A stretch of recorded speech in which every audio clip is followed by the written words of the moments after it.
Hello बच्चों, आज मैं वास्तविक संख्याएं से संबंधित 1.2 प्रश्नावली 1.2 बताने जा रहा हूं। इसका प्रश्न नंबर 1 पहले वीडियो में हम छोड़ चुके हैं और ये दूसरा वीडियो बना रहे हैं जो प्रश्न नंबर 2 बताने जा रहा हूं। इसमें ध्यान दीजिए, प्रश्न नंबर 2 में है पूर्णांकों के निम्नलिखित युग्मों के HCF और LCM ज्ञात कीजिए कि दो संख्याओं का गुणनफल बराबर HCF गुणित LCM है।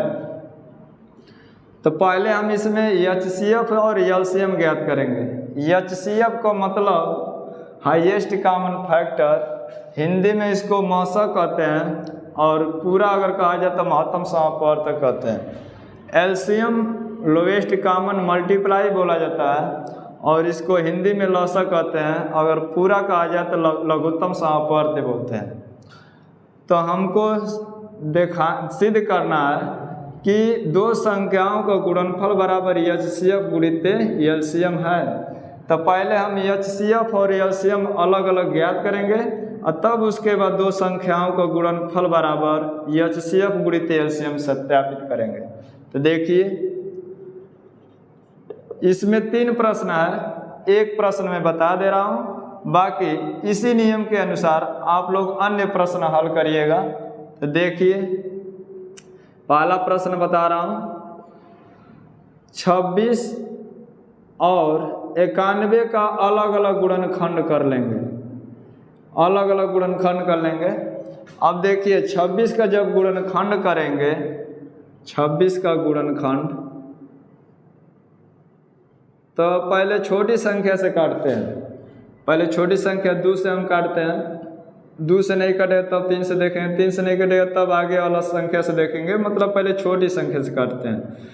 तो 2 से काटिए, 2 एक कम 2 और इसमें भाग देंगे तो 2 तिहाई 6। यहाँ पर जो संख्या रखते हैं उससे भाग देते हैं। तो 2 से जब भाग देंगे 2 में तो 2 एक कम 2 एक बार में कटेगा, फिर 2 से भाग देंगे 6 में तो 2 तिहाई 6, ये 3 बार में कट गया।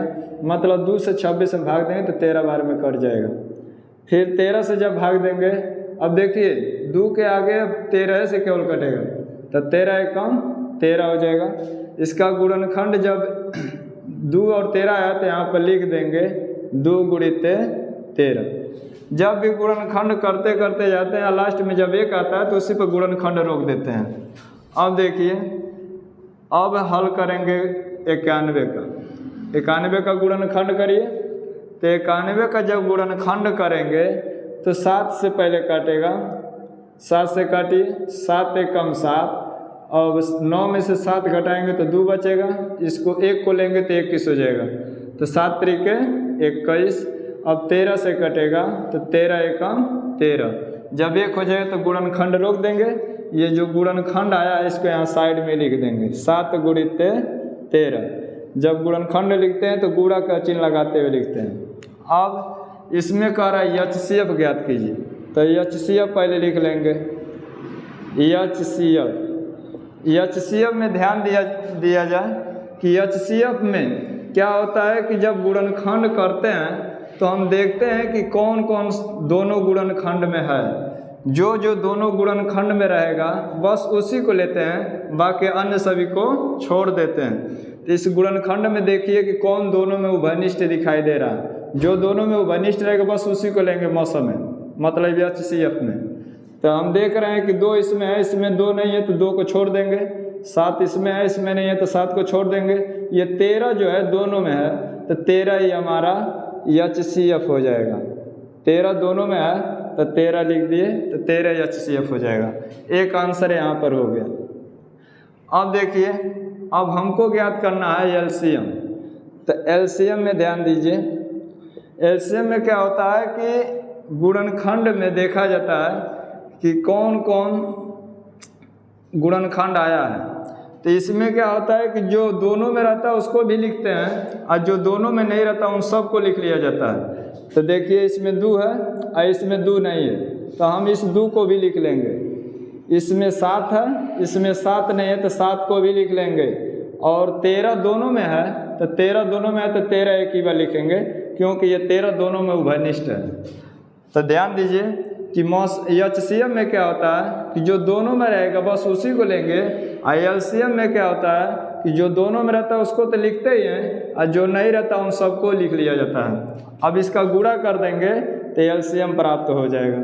गुणा करेंगे तो 13 7 91, 91 में 2 से गुणा करेंगे तो 2 एकम 2 और 2 नवा 18, 182 LCM हो गया।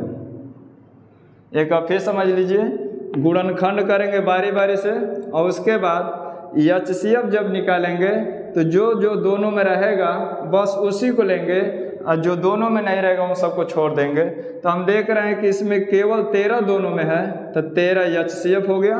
अब LCM में देखिए, LCM में क्या होता है कि गुणनखंड करने के बाद देखते हैं कि कौन कौन दोनों में है, तो जो दोनों में रहता है उसको भी लिखते हैं और जो दोनों में नहीं रहता उन सबको भी लिख लिया जाता है।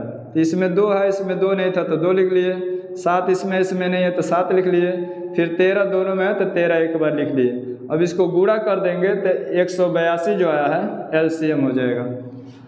ये दोनों आंसर क्लियर। अब 2 संख्याओं को गुणनफल करा तो यही दोनों संख्याएं हैं 26 और 91। तो लिखेंगे 2 संख्याओं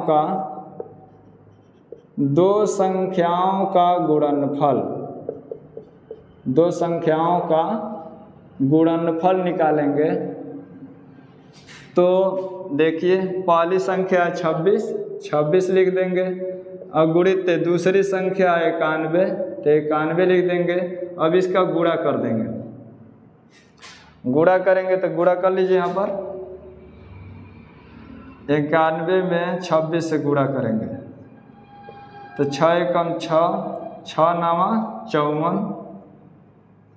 और फिर 2 एकम 2 और 2 नवा 18, इसको जोड़ दीजिए 6 4 2 6 8 5 13 और 1 1 2। यही हमारा 2366 यहाँ पर लिखा जाएगा, 2366। अब फिर अब लिखेंगे HCF गुणित LCM, HCF गुणित LCM लिखेंगे। अब तो HCF इसमें देखिए निकाले हैं 13 आया है और LCM आया है 182। इसका भी गुणा कर लीजिए। तो गुणा करेंगे 13 दूनी 26 का हासिल 2 और 13 बाटे 104 और 104 में 2 को हासिल जोड़ेंगे तो 106 हो जाएगा। तो 106 का 6 उतार देंगे 10 हासिल हो जाएगा और 13 एकम 13 और 13 में 10 जोड़ देंगे तो हो जाएगा 23। अब देखिए 2 संख्याओं का गुणनफल भी जा रहा है 2366 और HCF गुणित LCM भी आ रहा है 2366। तो लिख देंगे अतः 2 संख्याओं का गुणनफल, 2 संख्याओं का गुणनफल, 2 संख्याओं का गुणनफल बराबर HCF गुणित LCM। ये आपका सत्यापित भी हो गया, आंसर यहाँ पर HCF और LCM आ गया है। तो इसी आधार पर इन दोनों को भी आप लोग हल कर सकते हैं। जिस तरह आपको पहला सवाल हम बताए हैं उसी तरह अन्य दोनों सवालों को आप स्वयं कर लीजिएगा। इतने पर हम आज इस वीडियो को रोकते हैं। धन्यवाद। ठीक है ना।